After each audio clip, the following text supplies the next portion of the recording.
I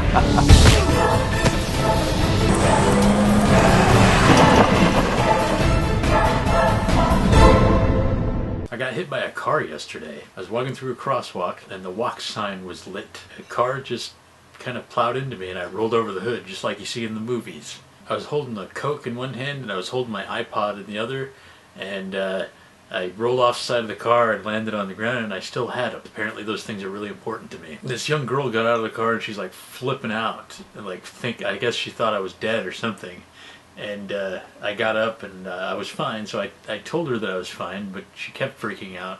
So I told her that I was fine again, and then she kept freaking out. Felt like somebody should be reassuring me. I'm not a doctor. Then today I woke up and I found that my Facebook page had been disabled because apparently Facebook doesn't think I'm a real person. This led to me developing a theory that maybe my Facebook page wasn't disabled because I'm not a real person, but rather because I am not a real person anymore. I was hit by a car yesterday. Coincidence? Yes. The only logical explanation here is that I'm now a ghost. I'm dead. So I decided to make this video to tell you all that I'm sorry.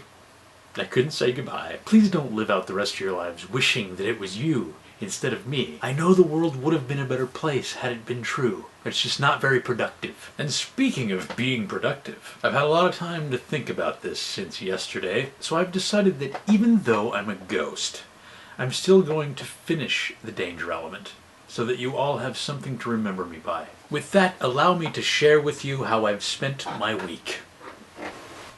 Let's not beat around the bush, whatever that means. Most of you guys know who I am because of the spectacular and not so spectacular fight sequences and action sequences that I've put together over the last 5,000 years.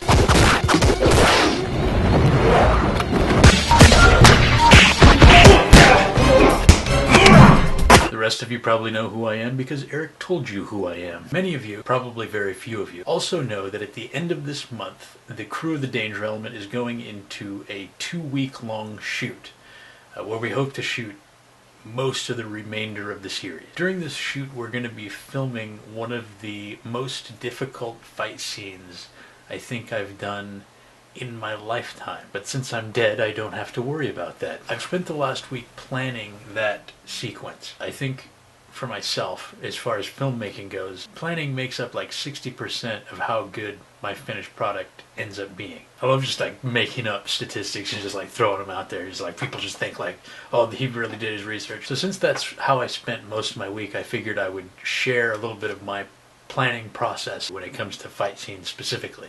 I don't always plan all of my fight sequences out to a T. It kind of depends on how important I feel they are or how they should feel. But most of the stuff in the Danger Element is planned pretty carefully. The style for how I plan action is kind of like the way Bruce Lee used to do it. I really like to know what I'm going to be putting on the screen ahead of time. The fight has 3 parts. It has like a beginning and a middle and an end, just like a proper story, I guess, if there is such a thing as a proper story. Battle Jitney is fighting 3 different guys, and they all have pretty amazing skill. It's not like the fights you've seen so far where, you know, Jitney's just kind of toying with his opponents. These guys are kind of giving him a run for his money, if you will. The first section of the scene has about 24 shots in it. So you can see that basically what I do is I just number each shot and write down what I want to happen in that shot. It's pretty simple. I don't do storyboards. I always kind of saw storyboards as a way to illustrate a shot to your crew. And since I'm really the only person looking at it, I didn't really see a point in drawing a picture for myself to look at and then explain to the crew. You can also see that I really like to plan pretty much every single move in the sequence. This doesn't mean that I'm not open to improvisation, but I like improvisation to happen within the structure of an overall plan, because in the end I actually am trying to tell a story with the fight scene. I really wouldn't show up to shoot a fight scene like this without a specific plan any more than I would show up to shoot an entire movie without a script. I mean, you can improvise within the structure of the script, and you can improvise within the structure of the plan for the action sequence.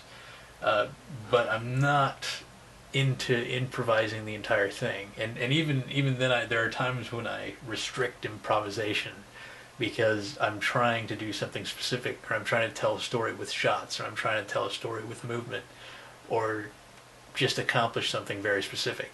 In the end, I'm predicting that this fight scene with all three sections finished will probably have like 85 to 100 or more shots in it.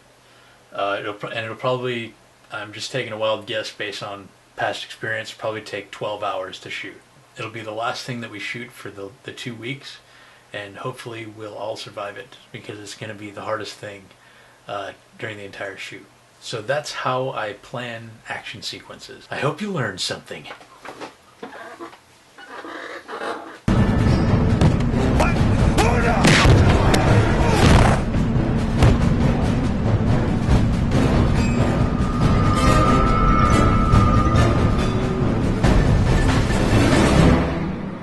Hey guys.